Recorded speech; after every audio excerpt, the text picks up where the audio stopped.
शेखावाटी का महत्वपूर्ण शहर झुंझुनू कैसे बसा, क्या उसका इतिहास है, ये जानने के लिए हम शेखावाटी के बड़े लेखक राजेंद्र कसवा जी के पास आए हैं। उन्हें झुंझुनू के इतिहास के ऊपर नहरा पहाड़ बोलता है नामक उपन्यास भी लिखा है। इसके अलावा वो दर्जन भर से ज़्यादा किताबों के लेखक हैं। आज खुद राजेंद्र कसवा जी हमें उसी पहाड़ पर ले आए हैं जहां से झुंझुनू शुरू हुआ था। साल 2006 में एक उपन्यास आया नहरा पहाड़ बोलता।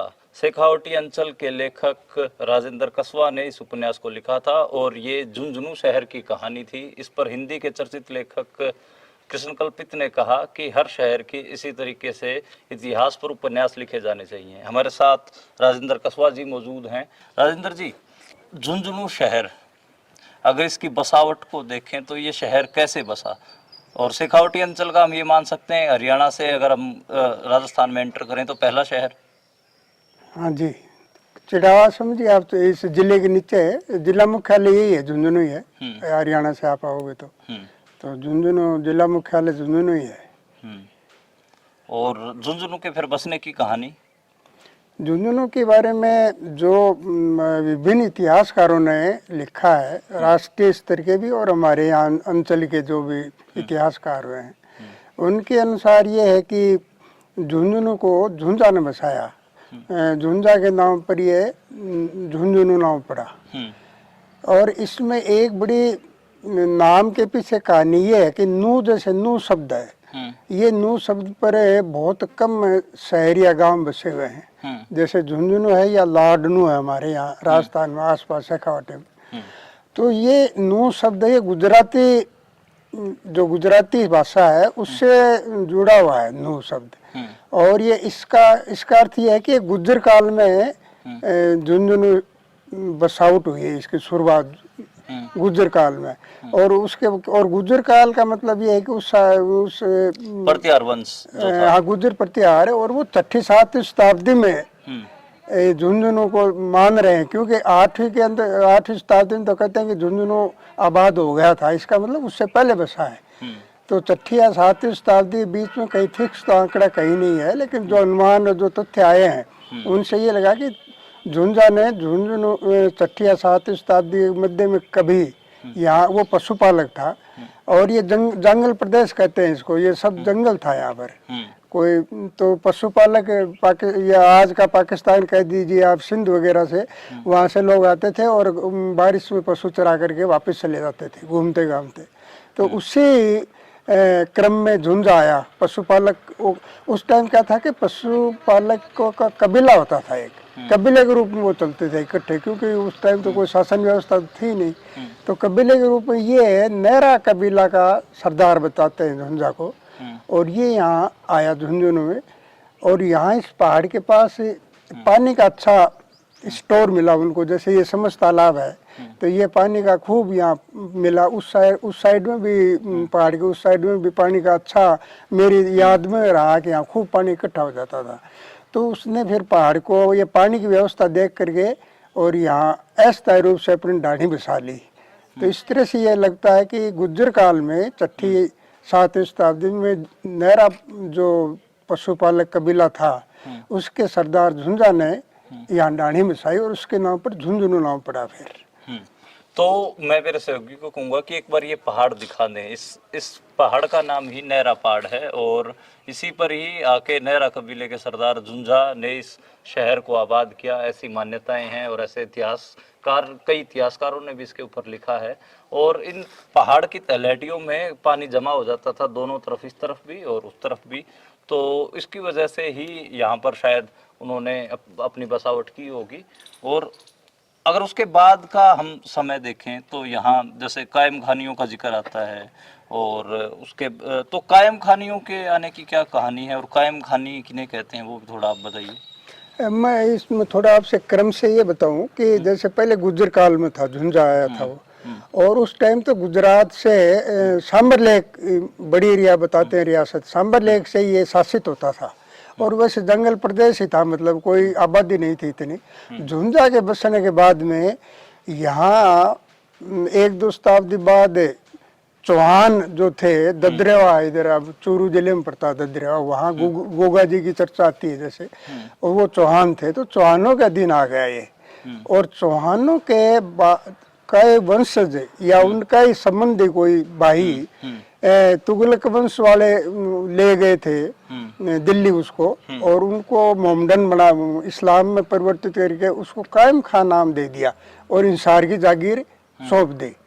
तो कायम खां के बेटे फिर जो आगे आए वंशज वो कायम खानी कहलाए, और उनमें जो कायम खां के बेटे शमस खां और एक उनका बेटा, उन्होंने आकर के झुंझुनू पर चौहानों से ये जागीर होती थी, मतलब जो जो जो कब्जा करता वो लगान दे दो ऊपर मुगलों को। तो उन्होंने कायम खानियों ने शमस खां ने यहाँ कब्जा कर लिया चौहानों को हरा करके, और फिर कायम खानियों का कब्जा हो गया इसमें। और ये चला सम्मत 1787 तक कायम खानियों का शासन। उस टाइम यहाँ कुछ निर्माण कार्य भी हुआ है। कायम खानियों के टाइम से ही पता लगता है कि यहाँ निर्माण कार्य हुआ। 9 महला नाम से अभी मौजूद है, तो 9 महला कहते थे, वो उन लोगों ने बनाया था रहने के लिए। और कायम खानियों के बाद में सम्मत 1787 में शार्दुल सिंह शेखावत ने उनसे छीन लिया कायम खानी नवाब से। अंतिम जो कायम खान नवाब था वो उनके कोई औलाद नहीं थी, तो उनकी जो मृत्यु हो गई उस टाइम शार्दुल सिंह उसके महल में ही रहता था। और वो इसलिए रहता था कि शार्दुल सिंह की जो पत्नी थी, 2 पत्नी थी शार्दुल सिंह की, उनकी बुआ वो नवाब को ब्याही थी, या वो लाया था ब्याह करके कैसे भी, लेकिन वो लाया था। तो वो उम्र का फर्क था, वो जीवित थी बहुत ही, और ये वो नवाब खत्म हो गया था। तो फिर उसकी भी ये शार्दुल सिंह के प्रति सहानुभूति थी रिश्तेदारी की वजह से, तो उन्होंने शार्दुल सिंह को जागीर लेने के लिए उकसाया। और फिर कायम खानी और शार्दुल सिंह के बीच में लड़ाई झगड़ा भी हुआ, एक दो जगह लड़ाई हुई है। लेकिन शार्दुल सिंह ने बड़ी चालाकी से कायम खानियों को आपस में लड़ा दिया, और लास्ट वो आपस में पहले लड़े कि उत्तराधिकारी के रूप में मैं हूँ, मेरा मुझे मिलना चाहिए, और वो आपस में लड़ करके वो खत्म हो गए। और शार्दुल सिंह का शेखावतों की जागीर आ गई। शार्दुल सिंह के बाद शार्दुल सिंह के 5 बेटे थे, 3 रानियां थी, ठुकरानी थी समझिए आप। तो उनमें एक ने ये कहा कि भाई, जैसे पहले नियम था कि बड़ा बेटा ही जागीर का मालिक बनेगा, तो उसने कहा कि नहीं, बराबर बांटो इनको, तो आप ये लिख के जाओ। तो उन्होंने 5 बेटे थे, तो उनको कहा कि ठीक है, मेरे मरने के बाद में 5 ये जो जागीर है 5 इसके किए जाए। तो शार्दुल सिंह की मृत्यु के बाद में ये 5 उनकी जो जागीर थी वो 5 हिस्सों में बंट गई, जिसको पंचपाना के नाम से कहा गया, पंचपाना, और उसमें बंट गई थी ये। और उनके हिसाब से फिर छोटे छोटे जागीरदार, छोटे छोटे ठाकुर गाँव में होते गए, किसी के 2 गांव इससे में आए, किसी के 3 गांव आए। उससे थोड़ा अराजकता ज्यादा बढ़ी, इनको लगान कम मिलता था तो ये ज्यादा छीनते थे, ज्यादा छीनने की कोशिश करते थे। तो उससे विवाद शुरू हुआ। फिर किसान आंदोलन उसी की बदौलत शुरू हुआ, जो आप ये समझिए 20वीं शताब्दी में जब देश में गांधी जी का आंदोलन 1921-22 में शुरू हुआ, उसी दौर में यहाँ सुगबुगाहट हुई किसान आंदोलन की। जी, झुंझुनू के बारे में जैसे जब हमारे जैसे लोग बाहर से आते हैं या भारत के जो लोग हैं वो ऐसे जानते हैं कि झुंझुनू एक शहर है, इसमें एक पिलानी कस्बा है, पिलानी सेठों का शहर है, बिड़ला का टाउन है, चिड़ावा का थोड़ा बहुत पता होता है लोगों को, नवलगढ़ का, मुकुंदगढ़ का, ये सब पता होता है।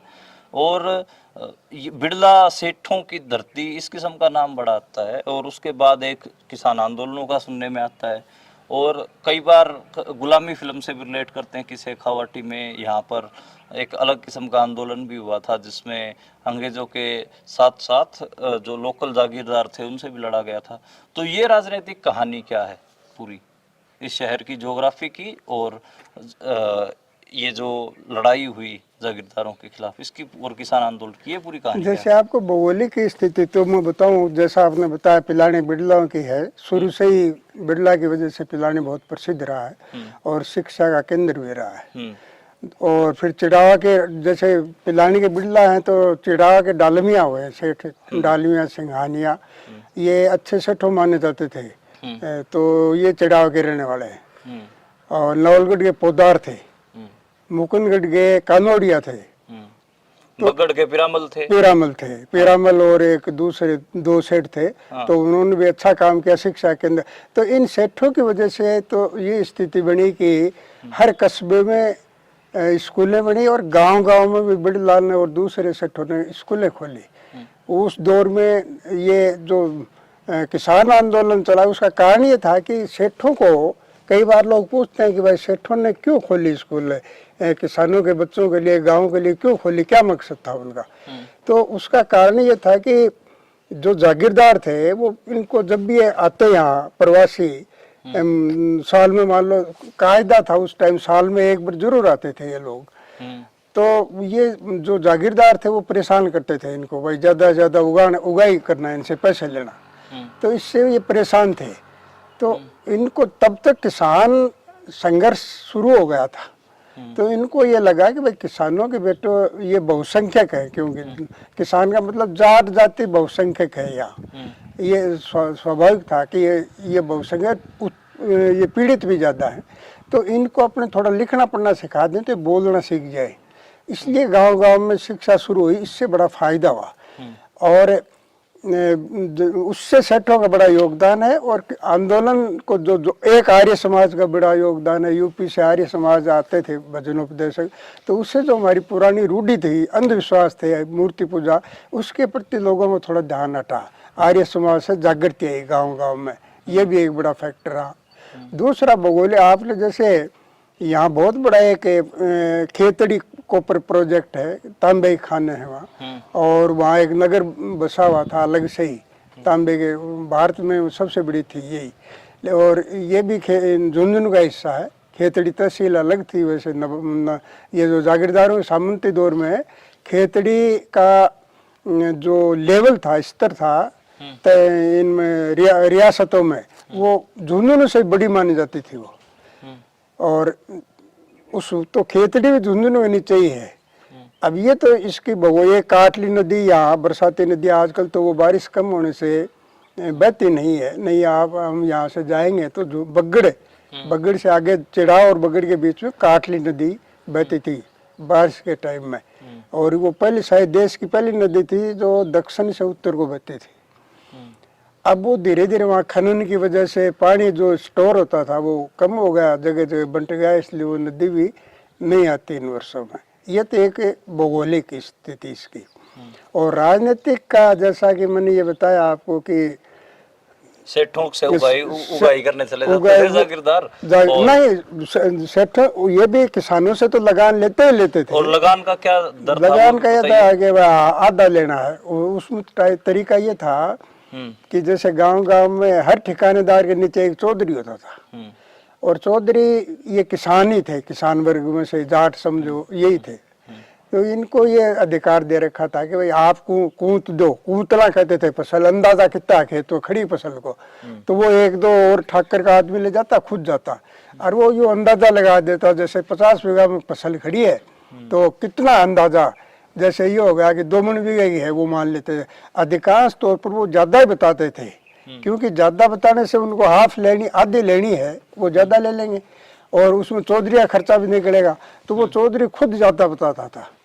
और वो जैसे कह दिया कि भाई 50 बीघा में 2 मन बीघे का है, 100 मन नाज हो गया, 100 मन नाज हो गया, इसका मतलब हमें 50 मन देना है तुम्हें। इस तरह का वो उनका लगान का सिस्टम था। तो किसान की हालत इतनी बुरी हो गई कि ओले के बाद में उसको खाने के लिए अनाज खुद को बचता ही नहीं था। और कई इतना उत्पीड़न करते किसान का कि वो उसको फिर पहले तो यूं ही थे, वो अपने ऊंट पर या किसी पर अपना जिसको कहते हैं गुद्दड़ वगैरह लाद लिया, दूसरे ठाकुर के नीचे चले जाते। वो कहता ठीक है मैं कम ले लूँगा इससे, ये आधा लगान ले रहा है, मैं थोड़ा जैसे भाई 8 आना आधा हो गया तो मैं 7 आना दे देना मुझे। तो यूँ करके थोड़ा वो लालच दे दिया करता। या कई ठाकुर ठीक भी होते थे, सारे एक से नहीं थे, तो वहाँ चले जाते थे वो किसान। इस तरह से वो घुमक्कड़ था उनका, आज यहाँ है आज वहाँ है। और उनके पास जो पशु थे, भेड़ बकरी गाय वगैरह, उनसे उनका खर्चा चलता था। तो खेती किसान की हालत बहुत बुरी थी उस दौर में। तब ये संघर्ष 23-24 में सुगबुगाहट शुरू हुई। पहले तो गांधी जी आए थे भिवानी में 1921 में, तो शेखावाटी का एक डेपुटेशन किसानों का मिलने गए, पैदल गए और वहाँ जाके मिल के आए। और उन लोगों को पता लगा कि भाई देश में इस तरह का आंदोलन हो रहा है, गांधी जी के ध्यान में भी आया, तो उन्होंने कहा ठीक है हम मदद करेंगे। अब गांधी जी, हालांकि कांग्रेस या गांधी जी ने कभी भी राजस्थान में कोई आंदोलन नहीं किया खड़ा, कांग्रेस की स्थापना भी नहीं करी। गांधी जी का एक मेरे ख्याल से ये सिद्धांत था कि भाई जो देशी रियासत है उनमें हमें डिस्टर्ब नहीं करना है, तो वहाँ उन्होंने कोई आंदोलन नहीं किया। तो यहाँ प्रजामंडल बना हुआ था। शेखावाटी किसानों ने तो किया ही किया। झुंझुनू में जैसे बहुत बड़ा एक वो क्या बोलते हैं, एक बहुत बड़ा जलसा शुरू हुआ 1932 में, 3 दिन चला। और यहाँ शहर के लोगों ने भी बहुत मदद करी, शहर के सेठों ने और जो भी कास्ट थी उन्होंने सब ने मदद करी। 3 दिन यहाँ सामियाने लगा के, टेंट लगा के खाने पीने की व्यवस्था शहर वालों ने की। और उस दौर में जब अनपढ़ थे, महिलाएं आए, सब आए, इकट्ठे हुए यहाँ। और जो आह्वान किया लोगों ने कि भाई ठीक है अपने एक शिक्षण संस्थान भी चलाएंगे। तो महिलाओं ने कहते हैं कि गहना, अपने गहना उतार के दे दिया कि ठीक है हमारे पास पैसे तो नहीं है, लेकिन जो छोटा मोटा गहना है वो उन्होंने अपने योगदान के रूप में दिया। और उस टाइम फिर यहाँ जाट बोर्डिंग के नाम से एक मजे की बात है कि बिसाऊ ठाकुर थे जागीरदार, उन्होंने जमीन अलॉट कर दी किसी चौधरी के कहने से कि इनको आप ज़मीन अलॉट कर दो। तो इनके पास ज़मीन पड़ी रहती थी, तो उन्होंने काफ़ी ज़मीन इनको हॉस्टल के लिए ज़मीन दे दी। तो उसमें झोंपड़ी वगैरह बना करके रहने लग गए, गाँव के लोग आते जाते वो रहने लग गए। तो इस तरह से एक जागृति का अभियान शुरू हुआ। 1934 में सिक्कर में बहुत बड़ा जलसा हुआ, जिसमें हरियाणा के चौधरी छोटू राम भी आए थे। तो उनका भी वो 7 दिन चला था। तो ये जो 2 जलसे हुए, इससे पूरी शेखावाटी के अंदर जागृति आ गई। और इसकी वजह ये थी कि इस जो शेखावाटी अंचल है इसको कहा जाता है कि तेरे गुलामी के नीचे है। तेरे गुलामी 3 तरह के 3 लेयर थी। मतलब वो इस तरह की, पहले एक जागीरदार होता, वो जागीरदार उससे लेता, फिर ऊपर रियासत है, जैसे हम बीकानेर इसके जयपुर रियासत के नीचे थे, हम स्टेट बोलते थे उस टाइम, जयपुर स्टेट, तो हम उसके नीचे थे। ये जागीरदार उसको देते थे और वो उनका आकर के यहाँ भी कर लेते थे, क्यों, उनको भी हिस्सा चाहिए था। और वहाँ एक रेजिडेंट बैठता था अंग्रेज रियासत में, दरबार में, तो वो अपना हिस्सा मांगते थे। तो इस तरह से जो 3 जो किसान है इसके ऊपर 3 तरह के लागू थे। इसके अलावा जागीरदार क्या है कि उससे जो हाफ या आधा हिस्सा जो है फसल का, उससे काफी नहीं था। उसने ये, जैसे किसान के पशु हैं, मान लीजिए 4-5 गाय हैं और वो 2 गाय और लिया, खूंटे की लाग कहते थे, वो खूंटा रोपना होता था ना, उसके जो बांधते थे। तो अगर आपने 7 खूंटे पहले शहर 8वां उसने लगा दिया तो उसके पैसे अलग से लेते थे। और जागीरदार के बेटे की या बेटी का जो ब्याह होता था उसमें इनसे बेगार लेते थे, पैसे मांगते थे कि भाई ये बाई के बांध के पैसे दो, फेरा का पैसे दो, इस तरह से इनसे लेते रहते थे। तो इस किसान के पास कुछ नहीं बचता था उसके। तो इस तरह से ये विद्रोह आप कह दीजिए आंदोलन शुरू हुआ। और ये चूंकि इनकी आगे कोई जानकारी नहीं थी, तो उस टाइम में जयपुर में प्रजामंडल, जो कांग्रेस का दूसरा रूप समझिए आप, प्रजामंडल शुरू हुआ और वो हीरालाल शास्त्री उसके अध्यक्ष थे। तो उनसे संपर्क किया इन लोगों ने और वो भी चाहते थे कि मेरा विस्तार हो। तो किसान सभा नाम का संगठन भी बना हुआ था उस समय, किसान सभा कुछ ऐसा संगठन बना रखा था। इन्होंने किसान पंचायत बनाया था पहले। अच्छा, किसान शेखावाटी में किसान पंचायत। और उसमें कौन कौन उसमें लीड सबसे पहले यहाँ योगदान जो झुंझुनू में यहाँ का है का, ये विश्वेश्वर सिंह के बाप थे, नाम मेरे याद नहीं आ रहा है उनका, ये देव रोड के थे। चल कोई नहीं। और तो वो उनका बहुत बड़ा योगदान तो उनका था, और वो 35 साल की उम्र में इसके आंदोलन के बाद में ख़त्म हो गए थे।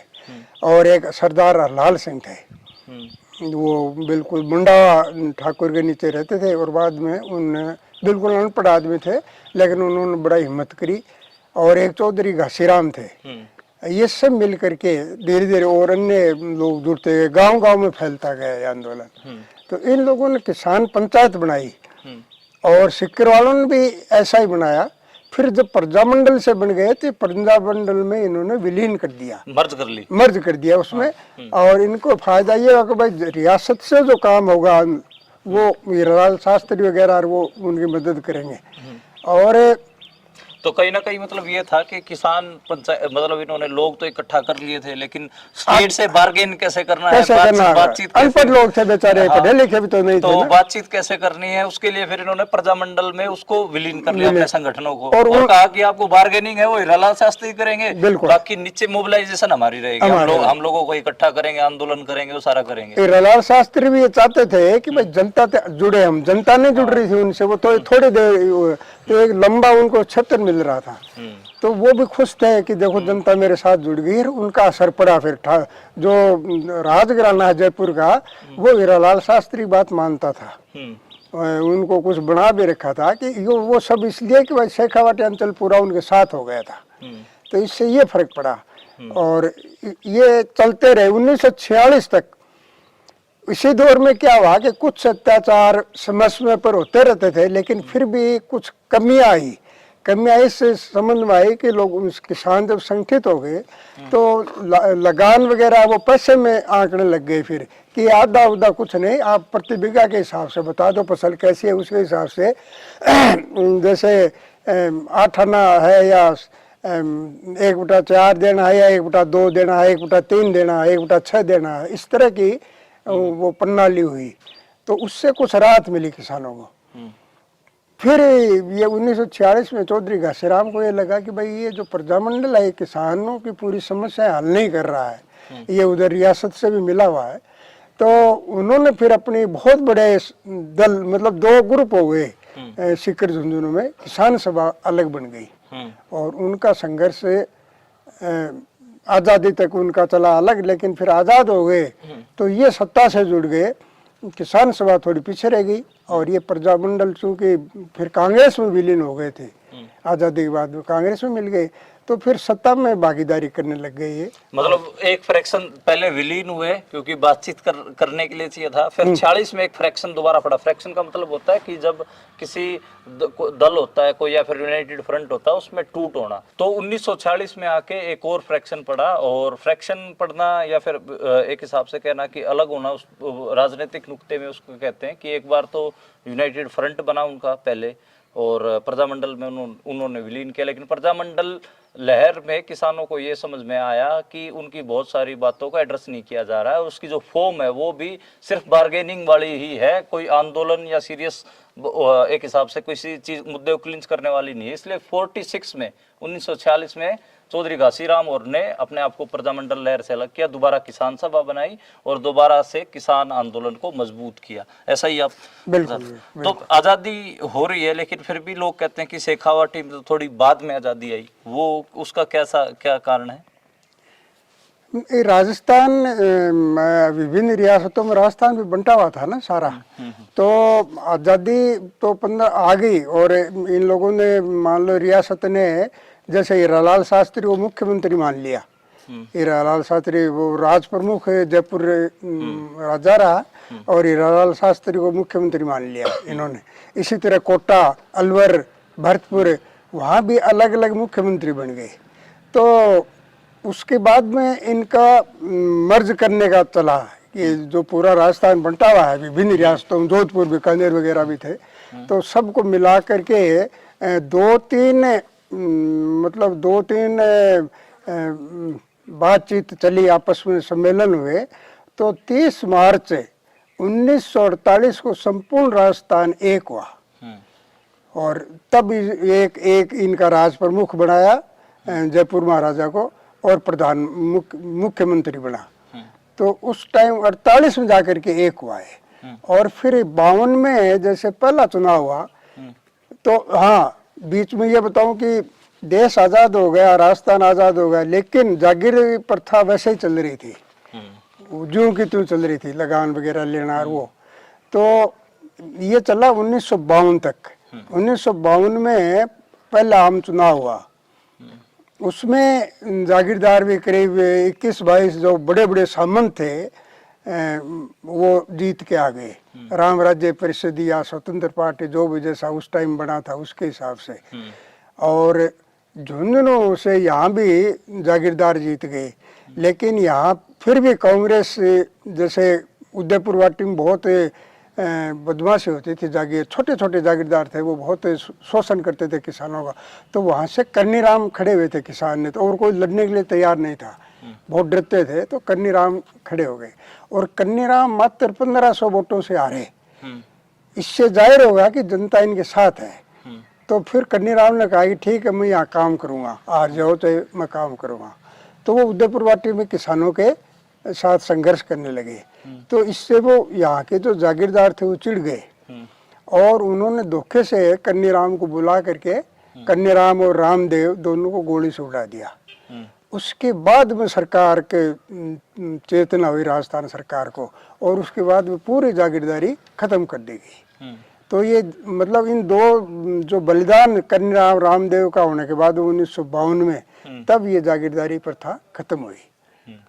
और ये उसके बाद एक और दौर शुरू होता है 1950 से लेकर, हम कह सकते हैं 1952 से लेकर 1971 तक का। सिर्फ सेठ ही यहाँ से एमपी के चुनाव जीत रहे हैं। बॉम्बे, कलकत्ता, वहाँ से लोग आते थे और चुनाव का पर्चा भरते और जीत जाते थे। लेकिन 1971 में झुंझुनू ने के बिड़ला को चुनाव हराकर उस प्रथा को तोड़ा। वो ये जो 20 साल का दौर है, इसको कैसे देखते हैं? और आपके तो स्कूल के भी दिन थे, तो वो दौर कैसा था राजनीतिक और सामाजिक तौर पे? देखिए उस टाइम आज़ादी के बाद से और जागीरदारी प्रथा खत्म होने के बाद से लोगों में एक स्वाभाविक रूप से उत्साह बढ़ा कि हम आज़ाद हुए, और शिक्षा का, सेठों की वजह से शिक्षा का विस्तार हुआ। तो अब जैसे मैं पढ़ा हूँ, मान लीजिए मेरा 48 का जन्म है और 53, 54, 55 में मैं स्कूल में जाना शुरू किया। तो उस टाइम की स्थिति ये थी कि गांव में कोई ऊंची ईंटों की तिबारी जिसको बोलते थे, तिबारी टाइप जैसे बना करके ऊपर छान डाल लेते थे, तो उस और बाकी नीचे बैठते थे बच्चे। तो वहाँ पढ़ाई शुरू हो गई उसमें। और उस टाइम गवर्नमेंट सरकारी टीचर आने लग गए थे, यूपी के थे ज़्यादा, यहाँ के तो इतने थे नहीं, यूपी से टीचर आने लग गए थे अध्यापक। तो उस दौर में पढ़ाई का बड़ा अभियान चला, क्योंकि आर्य समाज जो है, एक हमारे फौजी थे, सबसे बड़ी एक योगदान, तीन कारक हैं इससे शेखावाटी के शिक्षित होने के। एक तो सेठों का योगदान स्कूल बनाना, दूसरा आर्य समाज द्वारा जागृति फैलाना, अंधविश्वास के लिए जो मूर्ति पूजा कार्य खत्म करना, और तीसरा यहाँ के सैनिक थे। तो यहाँ के सैनिक मान लीजिए दोनों वर्ल्ड वार देखा जिन्होंने, फर्स्ट वर्ल्ड वार आए हुआ, उसके बाद में लोग आए तो उनकी समझ बढ़ी, तब तो किसान आंदोलन शुरू हुआ। सेकेंड वर्ल्ड वार में फौजी खत्म हुआ, उसके बाद में आए तो उन्होंने देखा कि दुनिया बहुत बड़ी है। ये पहले तो गांव से, भाई किसान तो खेत से गांव और गांव से खेत अपने घर तक यूसी में था। अब उनके जो समझ बढ़ी, उन्होंने दुनिया देखी, तो उनके शिक्षा के प्रति जागृति हुई, तो सब अपने बच्चों को पढ़ाने लगे। ये एक बड़ा उस दौर का बहुत बड़ा बदलाव ये हुआ कि शिक्षा के प्रति जागृति बढ़ी लोगों की। और जब शिक्षा बढ़ी, फौज में भी जाने लगे, गांव-गांव में टीचर बनने लगे, तो उससे गांव की अर्थव्यवस्था सुधरने लग गई।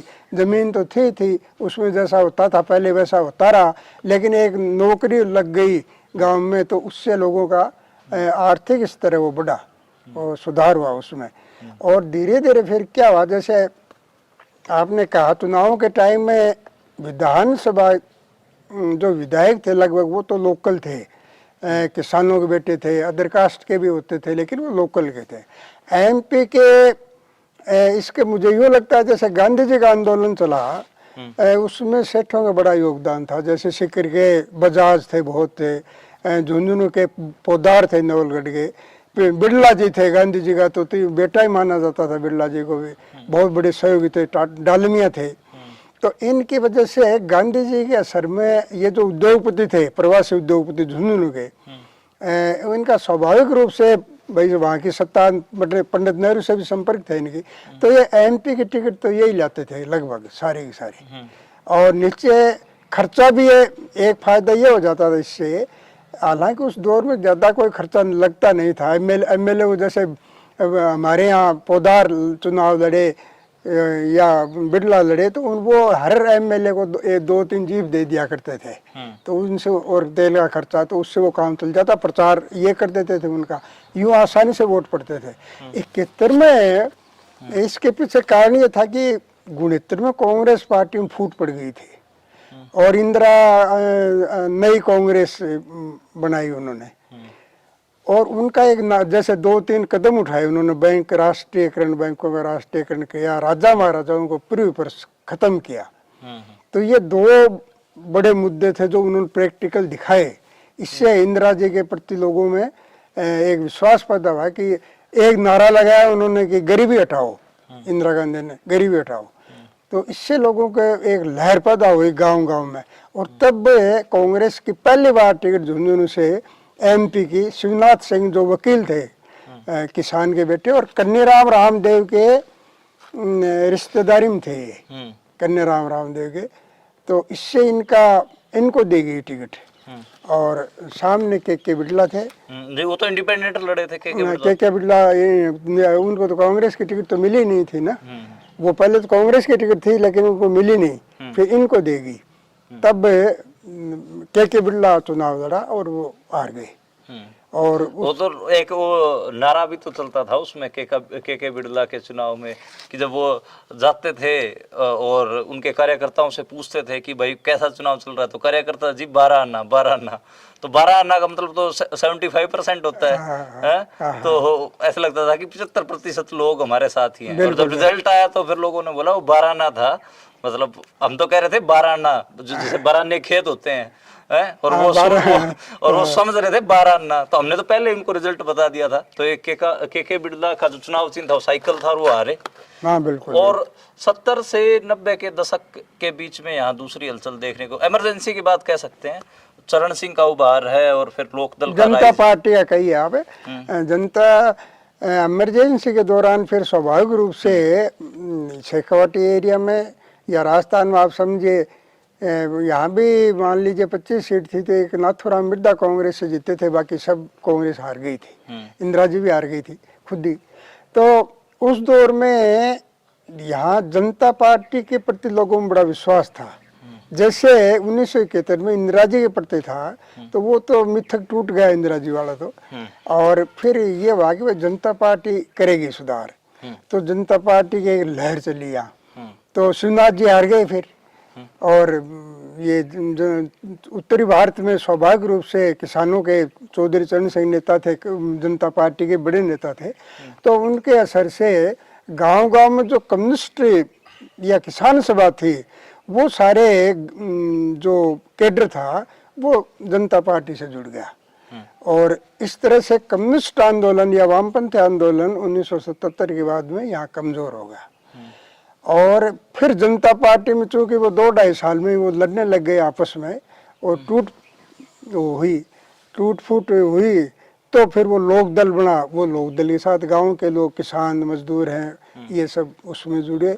कुछ जनता पार्टी से शहरी भारतीय जनता पार्टी को, मतलब आप ये देखिए कि 90-91 तक बेशक यहाँ भैरू सिंह जी मुख्यमंत्री बने थे 77 में ही, लेकिन 90-91 तक भी भारतीय जनता पार्टी को शहरी पार्टी मानते थे लोग। बात कहते भाई शहरा के हर ज़्यादातर, जहाँ गांव में कह देता बामन बाणिया की पार्टी है, गांव में इसका कोई असर नहीं था। कभी कोई जीता तो निर्दलीय के रूप में ही, बीजेपी गांव में नहीं जीतती थी कभी भी, और शहर में भी नहीं जीतती थी हमारे यहाँ शेखावाटी में तो। लेकिन 90-91 के बाद में जो हुआ, उसके बाद में जैसे बाबरी मस्जिद या तो जो भी विवादित ढांचा गिराया गया 92 में, उसके बाद में असर पड़ना शुरू हुआ। 91 को भी एक टर्निंग पॉइंट के तौर पे देखा जाता है कि 91-92 में जो बाबरी मस्जिद का ढहना और आरएसएस का पूरा आंदोलन राम मंदिर वाला, आडवाणी रथ यात्रा करते हैं, उसका असर राजस्थान में बहुत देखा जाता है। और राजस्थान में हालांकि फिर सरकार गिराई भी गई भैरव सिंह शेखावत की, लेकिन एक हिसाब से भारतीय जनता पार्टी मुख्य पार्टी के तौर पे बन के उभर आई और फिर लोकदल का डिक्लाइन भी है, खत्म हो रही है। बिल्कुल बिल्कुल। तो जो 90 के दशक की राजनीति है और उसके बाद की जो राजनीति है राजस्थान में, उसको आप कैसे देखते हैं, कैसे स्टडी करते हैं? ये जो मतलब आप ये देखिए कि चौधरी चरण सिंह का 1987 में देहांत हो जाता है और उसके बाद में ये लोकदल है, पहले से ही दो गुट थे और उनके बाद वो तो और भी कमज़ोर हो गया। अजीत सिंह वो संभाल नहीं पाए उतने। और फिर बाबरी मस्जिद के बाद में बीजेपी निश्चित रूप से बड़ी पार्टी के रूप में उभरने लग गई। तो लोकदल का जो एमएलए थे या विधायक जहाँ भी थे लगभग, तो उनमें से कुछ कांग्रेस में मिल गए और कुछ बीजेपी में मिल गए। इस तरह से ये राजस्थान में कम से कम और हरियाणा में भी यही हुआ, बीजेपी और कांग्रेस ये हो गई। क्यों हरियाणा में भी लोकदल बहुत मजबूत था, लेकिन वहाँ भी गुटबाजी हुई देवीलाल और चंद्रावती में और वो 2-3 बार फूट पड़ी। तो उस तरह से उनमें 90 तक तो चला वहाँ भी, लेकिन उसके बाद वहाँ भी कांग्रेस और बीजेपी, बल्कि आप ये कह सकते हैं कि उत्तरी भारत में ही हो गया वो। या तो इन्होंने जैसे पंजाब है, पंजाब में मजबूत थी वो अकाली दल, तो उससे समझौता कर लिया, बाकी तो कांग्रेस और बीजेपी दो ग्रुप ही रहे। और ये 99 तक लगभग एक साल चला। फिर वाजपेयी जी जो 3 बार जैसे 14 दिन की, 1 साल की और फिर 5 साल की जो बनी सरकार, उसके बाद में तो ये और भी स्पष्ट हो गया और लोकदल खत्म होता गया। फिर कांग्रेस से और बीजेपी लगभग रही। या फिर आप राष्ट्रीय स्तर पर देखें तो जो जैसे मुलायम सिंह और लालू वगैरह हैं वो रहे, लेकिन वो जनता दल भी बिखर गया अलग अलग। अब इसमें एक कहानी बैठती है कि अभी मौके पर ब्रजेंद्र ओला चुनाव लड़ रहे हैं और ऐसे ही चुनाव लड़ रहे हैं जो शुभकरण चौधरी हैं बीजेपी से। तो इस स्थिति तक कैसे पहुंचा? ब्रजेंद्र ओला तो शायद शीशराम ओला के बेटे भी हैं जी। तो जो ये पूरी कहानी है यूपीए 1 और यूपीए 2 की, 2004 से 2014 उनके 10 साल की झुंझुनू क्या था, और 2014 के बाद झुंझुनू को आपने कैसे बदलते देखा और उसमें क्या परिस्थितियां बनी? देखिए, वाजपेयी के बेशक 2004 में कांग्रेस आ गई यूपीए 1 और इन लोगों ने जो क्या वो साइनिंग इंडिया वगैरह वो लगाया, वो सफल नहीं हुआ। लेकिन एक प्रमुख दल के रूप में बीजेपी स्थापित हो गई थी, ये तो तय होगा। ऐसा ही फिर राजस्थान में रहा, झुंझुनू में रहा। अब झुंझुनू में जितने वामपंथी थे या लोक दल के थे, वो सब जैसा कि मैंने बताया दोनों पार्टियों से जुड़ गए अपने अपने हिसाब से। और एक मैं आपको बताऊं कि इस दौर में सबसे बड़ा जो परिवर्तन हुआ, मैंने देखा, महसूस किया है कि पूरी राष्ट्रीय राजनीति में भी बदलाव आया और वो लोकल स्तर पर भी आया। ये जो नई उदारीकरण है, ये आया, वैश्वीकरण वगैरह आया, तो जो जवाबदेही राजनेता समझते थे वो खत्म हो गई मेरे हिसाब से। कि पहले वो समझते थे कि हम जनता के सेवक हैं, हम काम करेंगे, ये करेंगे, और सादगी से रहते थे, वो दौर खत्म हो गया। और उसका असर यहाँ लोकल में भी पड़ा। जैसे आज हर एक आदमी का ये हुआ कि सत्ता से जुड़ना जरूरी है, ये जो मानसिकता बनी गाँव, तो इससे गांव गांव में बीजेपी और कांग्रेस दो दल हो गए। और उसका कारण ये था कि सत्ता के प्रति मोह बढ़ गया लोगों का। मैं कुछ भी काम करूं, उससे मेरा थोड़ी जानकारी हो जाए, भागीदारी हो जाए, और वो अपना धंधा करे तो उसमें कोई दिक्कत नहीं है प्रशासन की।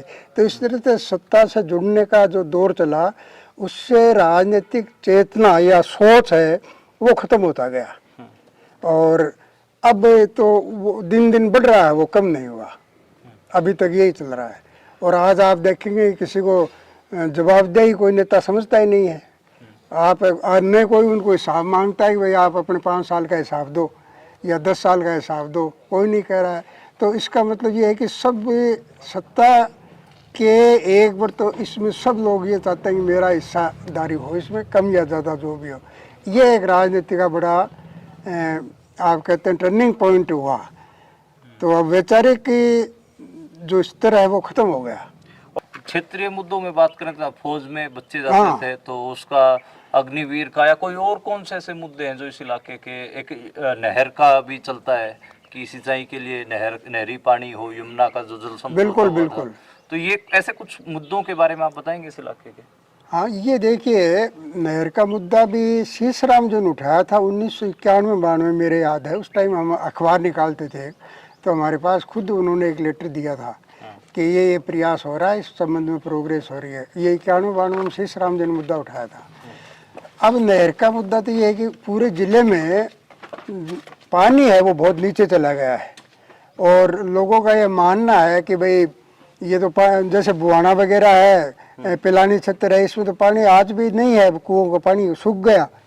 तो नहर एक बहुत ज़रूरी हो गया पीने के लिए भी, पीने के लिए तो है ही है, प्लस फसल भी नहीं होगी अगर पानी नहर नहीं आएगा। तो नहर एक बहुत बड़ा ज्वलंत मुद्दा है आज की तारीख में, और इसके लिए बहुत ज़रूरी है। लोग बाग हमने देखा कि 3 महीने से धरना प्रदर्शन भी चल रहे हैं नहर के मुद्दे पर। और ये जो बीजेपी ने या हरियाणा सरकार से जो दिखाया इन्होंने समझौता, उस पर जनता को विश्वास नहीं है कि ये कोई हो रहा है, कि ये चुनावों के दौर का ये समझ रहे हैं। तो नहर का मुद्दा तो बहुत बड़ा मुद्दा है और रहेगा जब तक ये इसका नहीं निकलेगा। और दूसरी आपने कहा कि ये जो अग्निवीर वाला मामला, तो यहाँ इसका बहुत बड़ा असर पड़ रहा है कि बेरोजगारी इतनी चरम सीमा पर है कि आज के घर वालों के लिए बच्चों को संभालना मुश्किल हो रहा है। पहले फौज की ये तो था भाई फौज में चले जाएगा, वो फौज वाला भी नहीं रहा। 4 साल का क्या मतलब वापस हो जाएगा। तो इससे बहुत बड़ा असर पड़ेगा सरकार के प्रति, कि भाई ये जो फौजी भर्ती जाते थे, इसका ये कोई तरीका भी नहीं है कि आप 4 साल के बाद में ये कहीं कोई प्लान ही नहीं है, आपने क्यों किया इसका समझ में नहीं आ रहा है। तो इसका तो निश्चित रूप से असंतोष है इस क्षेत्र के अंदर कि जो फौज की भर्ती हुई उसके वो सरकार की बहुत बड़ी असफलता मानते हैं। जी शुक्रिया राजेंद्र जी। राजेंद्र कसवा हैं और राजेंद्र कसवा जी ने कई किताबें लिखी हैं। कुछ किताबों का मैं आपको जिक्र भी कर देता हूं। मैंने इनके उपन्यास से शुरुआत की थी, नहरा पहाड़ बोलता। ऐसे इन्होंने भगत सिंह के ऊपर भी किताब लिखी है, चौधरी चरण सिंह के ऊपर किताब लिखी है। इसके अलावा इन्होंने जो इस इलाके के जो किसान योद्धा थे उनके ऊपर किताब लिखी है। और राजेंद्र जी, अगर मैं कुछ मिस कर रहा हूँ इन किताबों के बीच में तो आप भी थोड़ा बता दीजिए। नहीं, ठीक है। मैंने करीब कुल मिला करके मैंने 15 किताबें लिखी हैं, जिसमें उपन्यास भी हैं, व्यंग्य संग्रह भी है, राजनीति और इतिहास का विश्लेषण है, जैसे भारत बनाम इंडिया में लिखा। 2 उपन्यास हैं, नहरा पहाड़ बोलता और नहरा पहाड़ का सच, वो 2 उपन्यास हैं। तो इस तरह कुछ जीवनी है, जैसे भगत सिंह की है, एक किसी खास मुद्दे को लेके। एक बहुत बड़े हमारे यहाँ समाज से ही प्रोफेसर हुए हैं डॉक्टर घासीराम वर्मा, तो मैंने उनकी जीवनी लिखी है, करोड़पति फकीर। और एक डॉक्टर जैन हुए हैं, अभी तो वो खत्म हो गए, डॉक्टर जयश्री जैन। तो वो बहुत बड़े समाज सेवी थे, 5-5 रुपये में देखते थे गरीबों का, बहुत बड़े उद्धारक थे एक तरह से। तो उनकी मैंने जीवनी लिखी, जीवन बना कुंदन। तो इस तरह से मैंने करीब 15 किताबें लिखी हैं, और समय समय पर अखबारों में कहानियाँ, आर्ट, लेख वगैरह छपते रहते हैं, संस्मरण वगैरह। जी, ये शुक्रिया राजेंद्र जी, और दोबारा मुलाकात। ठीक है सर।